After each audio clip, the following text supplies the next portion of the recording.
Hello guys, welcome to my YouTube channel. আজকের ক্লাসটা তাদের জন্য খুবই ইম্পর্টেন্ট যারা এসএসসি, সিজিএল, সিএইচএসএল, জিডি এবং ডাব্লিউবিপি পরীক্ষার জন্য প্রিপারেশন নিচ্ছে, তাদের জন্য খুবই ইম্পর্টেন্ট। তো নাও আজকের এই ক্লাসটা শুরু করা যাক। এখানে 20টি প্রশ্ন রয়েছে এবং প্রত্যেকটা প্রশ্ন আমরা খুব স্মার্ট ট্রিকে এটাকে সলভ করার চেষ্টা করব। তোমরা দেখো এবং নতুন কিছু শেখার চেষ্টা করো এখান থেকে। প্রথম প্রশ্ন, 1200 টাকার 2 বছরে 8% হারে সরল সুদ কত? আমি একটু স্পিডে করাবো, মনে রাখবে। সরল সুদে বের করার সূত্র হচ্ছে I = PTR/100। তো পি হচ্ছে আসল, মূলধন কত হয়েছে 1200 টাকা। কত বছর? 2 বছর। রেট অফ ইন্টারেস্ট কত? 8%। রেট অফ ইন্টারেস্ট হচ্ছে 8%। নিচে কত বসে? 100 বসে। তো কি হবে? এই দুটো শূন্য কেটে দিলাম। 8 2 কত? 16। 16 2 কত হয়? 32। 16 1 16 আর 3 যোগ করলে 19, 192 টাকা। বোঝা গেল? এটা হচ্ছে সরল সুদের সূত্র। এছাড়া এই অঙ্কগুলোকে আমরা অন্যভাবে বের করতে পারি। আমার একটা নিয়ম আছে, এই নিয়মটাকে ভালো করে সবাই শেখো। দেখো ভালো করে। প্রথমে এই অঙ্কটা মুছে দিই।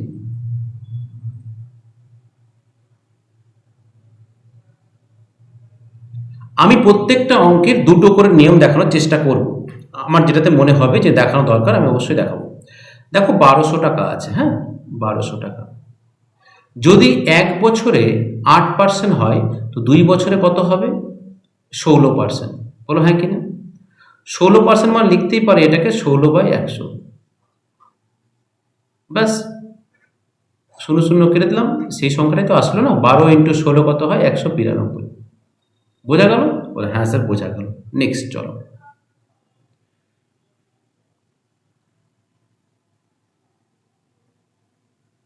দেখো লেখা আছে একটি বৃত্তের ব্যাসার্ধ 14 সেমি, বৃত্তটির পরিসীমা কত?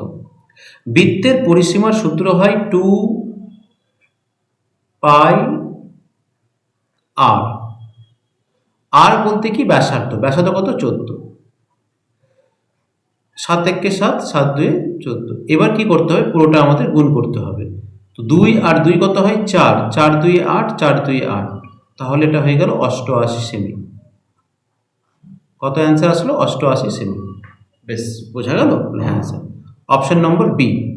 নেক্সট প্রশ্ন, একটি সংখ্যার 25% যদি 30 হয় তাহলে সংখ্যাটি কত? তো মনে রাখবে, আমি ধরলাম মেন যে সংখ্যাটা আছে, প্রকৃত যে সংখ্যাটা সেটা হচ্ছে 100। এখানে 25%-এর মান হচ্ছে কত? 25%-এর মান হচ্ছে 30। তো অনেকে এইভাবে করবে, দেখো অনেকে এইভাবে করবে। 25%-এর মান হলো 30, তাহলে 1%-এর মান কত? 1%-এর মান হচ্ছে 30/25। 100%-এর মান কত? যদি 100%-এর মান বের করতে বলো তাহলে কী করবো আমরা? এই জায়গায় সংখ্যাটা লেখার পর, এটা লেখার পর এখানে 100 দিয়ে গুণ করে দেব। 25 4 100, এটা হলো 120। কত হলো? 120। কিন্তু তোমরা এই অঙ্কগুলো এইভাবে করবে না, হ্যাঁ, এইভাবে করবে না, একটু অন্যভাবে করার চেষ্টা করো।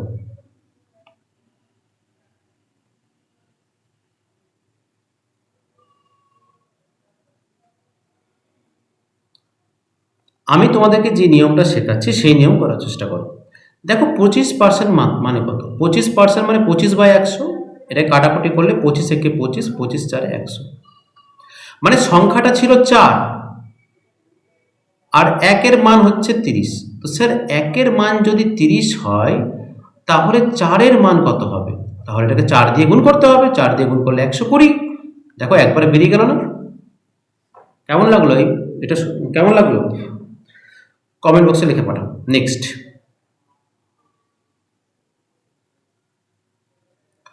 কোনো জিনিস 500 টাকায় ক্রয় করলে 20% লাভ হয়। মানে তুমি 500 টাকায় কোনো একটা জিনিস কিনেছো, সেটাতে 20% লাভ হয়েছে, তাহলে বিক্রয় মূল্য কত? তো দেখো আবার ওই অঙ্কগুলো ওইভাবেই করবে যেভাবে তোমাদের আমি শেখালাম। 20%, স্যার 20% মানে হচ্ছে 20%-এর ফ্র্যাকশন হবে 1/5। আচ্ছা, কোনো জিনিসের ক্রয় মূল্য ছিল 5 টাকা, 1 টাকা লাভে বিক্রি করেছো, তাহলে বিক্রয় মূল্য কত হবে? স্যার বিক্রয় মূল্য হবে 6। ঠিক আছে, 6। তো ক্রয় মূল্য 5 টাকা মানে 5-এর ভ্যালু দেওয়া আছে 500। কি বোঝাতে পারলাম? বলে হ্যাঁ স্যার। তাহলে একের ভ্যালু কত? একের ভ্যালু হচ্ছে 100। 6-এর ভ্যালু কত? স্যার 6-এর ভ্যালু হচ্ছে 600। কি করে? এই পারে 6 দিয়ে গুণ করলাম, এখানেও 6 দিয়ে গুণ করলাম, তো অ্যান্সার কত আসলো? 600। বোঝা গেল? বলে হ্যাঁ স্যার বোঝা গেল। নেক্সট, 5টি সংখ্যার গড় হচ্ছে 32। মানে 5টা সংখ্যা আছে যার গড় হচ্ছে 32। তো গড় যদি 32 দেওয়া হয় তো মোট কত হয়? সে 5 দিয়ে গুণ করে দেবে। কোনো সংখ্যাকে 5 দিয়ে গুণ করলে জানো কত হয়? বলো তো কীভাবে গুণ করতে হয়? কোনো সংখ্যাকে 5 দিয়ে গুণ করলে কি করবে তোমরা? যে খুব সহজে এটা গুণ হয়ে যায়। তো এই সংখ্যাটাকে কি করবে? অর্ধেক করে শূন্য বসিয়ে দিবে, 160। ঠিক আছে।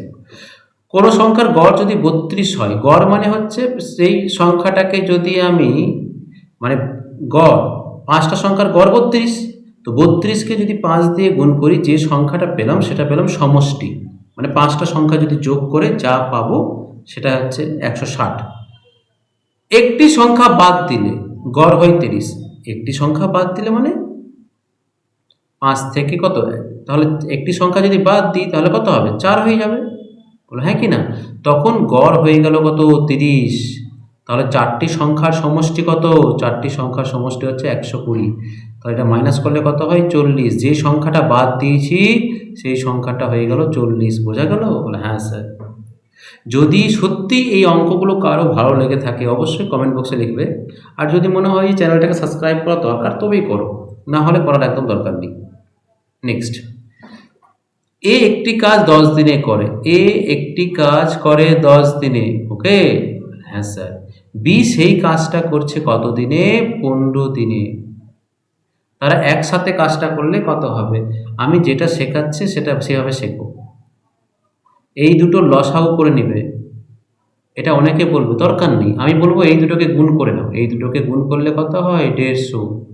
তো এই 150 কি পেলাম? এই 150 পেলাম টোটাল কাজ। মানে এভাবে ভাবো, এ কিছু রুটি আছে 10 দিনে খাচ্ছে, তো কটা রুটি আছে? 150টা রুটি 10 দিনে খায়। বি 150 রুটি 15 দিনে খায়। তো এ একদিনে কটা রুটি খায়? বলো। একদিনে খায় 15টা।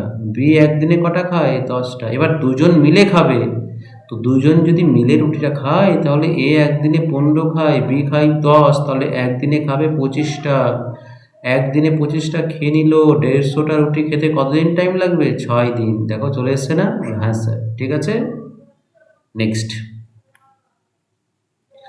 60 কিমি ঘন্টা বেগে চলা একটি গাড়ি 2 ঘন্টায় কত দূরত্ব অতিক্রম করবে? আচ্ছা দেখো, দূরত্ব কাকে বলে? দূরত্ব মানে হচ্ছে speed into time. Speed into time. তো স্পিডের মানটা বসিয়ে দাও কত? 60। কত ঘন্টা লেগেছে? 2 ঘন্টা। তো 120 কিলোমিটার। খুব বেসিক ম্যাথ ছিল এটা, এটা পারা দরকার। এইভাবে ভাবো, গতিবেগ মানে কোনো গাড়ি 1 ঘন্টায় যতটা যায়, তো 1 ঘন্টায় 1 কিলোমিটার, 2 ঘন্টায় 60 কিলো। 2 ঘন্টায় কত হবে? সরি, 1 ঘন্টায় কত দূর যায়? 60 কিলোমিটার। 2 ঘন্টায় কত দূর যাবে? 60 ইন্টু 2, 120। নেক্সট, 9 জন, হ্যাঁ চলে এসেছি আমরা 8 নম্বর ম্যাথ নিয়ে। দেখো 9 জন ছাত্রের গড় ওজন 54 কেজি। মানে 9 জন স্টুডেন্ট আছে যাদের গড় ওজন হচ্ছে 54। তাহলে মোট কত হবে? তাহলে কি 9 আর 54 গুণ, তাই না? 9 চারে কত হয়? 36, 9 পাঁচে 45, 3 যোগ করলে এটা 48। নতুন এক ছাত্র যুক্ত হলে গড় ওজন 55 হয়ে গেল। নতুন ছাত্র যুক্ত হওয়া মানে এখন 10 জন হয়ে গেছে। আগে ছিল একজন, নতুন একজন অ্যাড হয়েছে মানে 10 জন হয়ে গেল। 10 জনের গড় হচ্ছে 55। তাহলে মোট কত? মোট হচ্ছে 550। এবার এটা বিয়োগ করলে কত হয়? 64। কত হয়? 64। এই 64 কি এলো? 64 তার ওজন হলো, মানে যে নতুন স্টুডেন্টটা এখানে অ্যাড হয়েছে তার ওজন হলো কত? 64। Option number C. নেক্সট,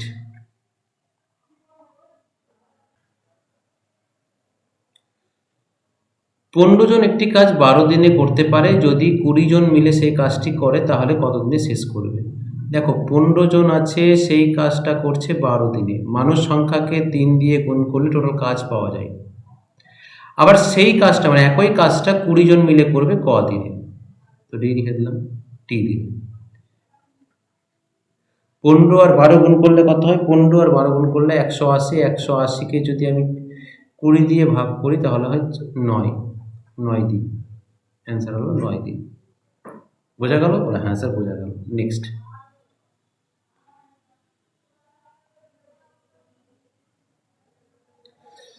খুব ভালো অঙ্ক। দেখো লেখা আছে x+1/x এর মান 3। খুবই মনোযোগ দিয়ে দেখো, এই প্রশ্নটা সিজিএলেও এসছে, মনে রাখবে। x² + 1/x² এর মান কত? যখনই এই ধরনের কেস চাইবে তো কি করবে, যে সংখ্যাটা দেওয়া আছে তার স্কোয়ার করে দিও আর -2 করে দেবো। 3-এর স্কোয়ার 9, 9 থেকে 2 গেলে 7, 7 হলো অ্যান্সার। বোঝা গেল? হ্যাঁ স্যার বোঝা গেল। নেক্সট 52 নম্বর। একটি জিনিস 600 টাকায় বিক্রি করলে 25% লাভ হয়, ক্রয় মূল্য কত? একটু আগেই বলেছিলাম, অঙ্কটা করেছি কিছুক্ষণ আগে। 25%-এর ফ্র্যাকশন হচ্ছে 1/4। মানে কোনো জিনিস 4 টাকায় কিনে থাকলে 1 টাকায় লাভ, 1 টাকা লাভ। 4 টাকা কিনে 4 টাকায় যদি আমি কিনে থাকি তো 1 টাকা লাভে বিক্রি করছি, তাহলে ক টাকায় বিক্রি করেছি? 5 টাকা। সেই 5-এর মানই দেওয়া আছে কত? 600। তাহলে 5-এর মান যদি 600 দেওয়া থাকে তাহলে 1-এর মান কত? 120। আর 4-এর মান কত স্যার? 120কে 4 দিয়ে গুণ করুন, 480। তাহলে ক্রয় মূল্য কি হলো? 480, তাই না? হ্যাঁ স্যার তাই। নেক্সট। একটি বৃত্তের ক্ষেত্রফল দেওয়া আছে 616 বর্গ সেমি, তার ব্যাসার্ধ কত? বৃত্তের ক্ষেত্রফলের সূত্র হয় পাই, পাই মানে 22/7 আর স্কোয়ার = 161। তাহলে বলো কত হবে এটা? স্যার এটা গুণ, ও পাশে গিয়ে ভাগ। 600 প্রথমে 11 দিয়ে কাটছি, 11 2 22, 5 55, 6 এটা হলো। 2 দিয়ে কাটলাম কত হলো? 28। কত হলো? 28। মনে রাখবে 28।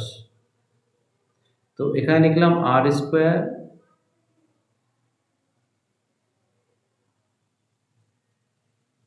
28 আর 7 গুণ করলে কত হয়? 196। এই স্কোয়ারটা ওপাশে গেলে রুট হয়, 196 রুট কত হয়? 14। কত হবে? 14। 14 অ্যান্সার। বলো হ্যাঁ কি না? হ্যাঁ স্যার। এই অঙ্কটা এতটা না করেও আমরা সরাসরি অ্যান্সার বলতে পারতাম। কি করে বলতে পারতাম? দেখো, আমি থাকলে অঙ্কটাতে কি করতাম, শর্টে কি হয় তোমরা বলতে, মন দিয়ে শোনো।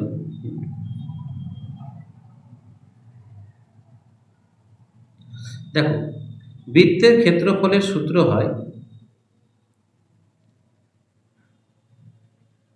পাই আর স্কোয়ার = 616। মন দিয়ে শুনবো সবাই। দেখো এই 7 ভাগ আছে, তো ও পাশে গেলে তো গুণ হবেই, মানে সেই অ্যান্সারটাই হবে যার মধ্যে 7, যে সংখ্যাটাকে 7 দিয়ে ভাগ করা যাবে। তো এখানে 7 দিয়ে ভাগ করা যাচ্ছে একটাই সংখ্যাকে না, 14কে। 12কেও ভাগ করা যাচ্ছে না, 16কেও যাচ্ছে না, 18কেও। বুঝতে পারলে? আবার বলছি 7 ভাগ আছে, তাহলে ও পাশে গেলে কি হবে? গুণ। তার মানে সেই অ্যান্সারটাই হবে যাকে আমি 7 দিয়ে ভাগ করতে পারবো। নেক্সট।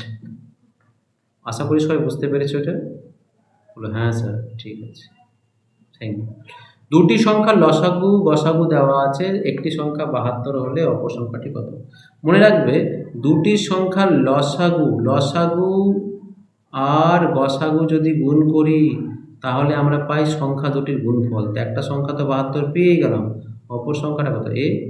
ব্যাস, এর মান বের করতে হবে। তো যদি এইভাবে কাটি আমি, 12 6 72, 60, তাহলে এর মান কত হলো? 60। বোঝা গেল? হ্যাঁ স্যার বোঝা গেল। নেক্সট 15 নম্বর। কোনো ক্ষুদ্রতম সংখ্যা 7 8 9 দ্বারা ভাগ করলে প্রত্যেকবার এক ভাগ করে ভাগশেষ থাকে। কোনো একটা ক্ষুদ্রতম সংখ্যা আছে যাকে তুমি 7 দিয়েও ভাগ করতে পারবে, 8 দিয়েও করতে পারবে, 9 দিয়েও করতে পারবে, কিন্তু যখনই ভাগ করবে তো এক ভাগশেষ হবে।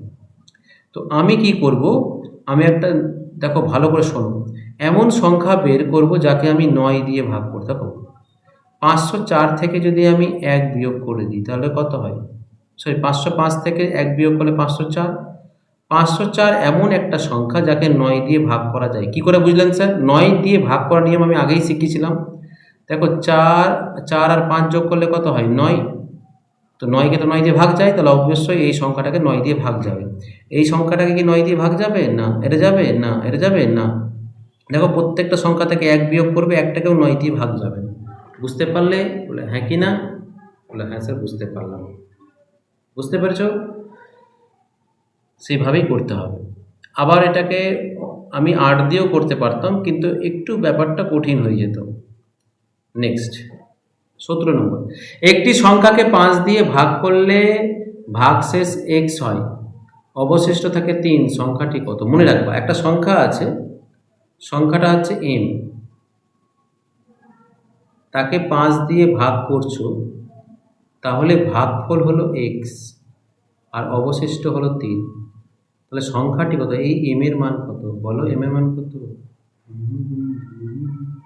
তো এই সংখ্যাটার মান বের করতে গেলে মনে রাখবে যেই সংখ্যাটা দিয়ে ভাগ করছো তাকে ভাগফল দিয়ে গুণ করতে হয়। কত? 5x প্লাস 3 যদি করো তাহলে সংখ্যাটা পেয়ে গেলাম। তাহলে অ্যান্সার হলো কত? বি। বোঝা গেল? হ্যাঁ স্যার বোঝা গেল। এ প্লাস বি এর মান হচ্ছে 10, এ বির মান 20, তো এর মান কত? দেখো এ প্লাস বি এর মান হচ্ছে 10। বলো বুঝতে পারলে? বলে হ্যাঁ স্যার বুঝতে পারলাম। এ বির মান কত? এ বির মান 21। তাহলে এ স্কোয়ার প্লাস বি স্কোয়ার, অনেকে সূত্র দিয়ে শেখাবে, আমি যেটা বলছি ভালো করে শোনো। আমি ধরলাম এর মানটা হচ্ছে 7 আর বি এর মানটা 3, 7 3 যোগ করলে 10, আবার তো 7 3 গুণ করলে 21 তো হয়ে যায়, তাই না? হ্যাঁ, তাহলে এ এর ভ্যালু পেয়ে গেলাম 7 আর বি এর ভ্যালু পেয়ে গেলাম 3।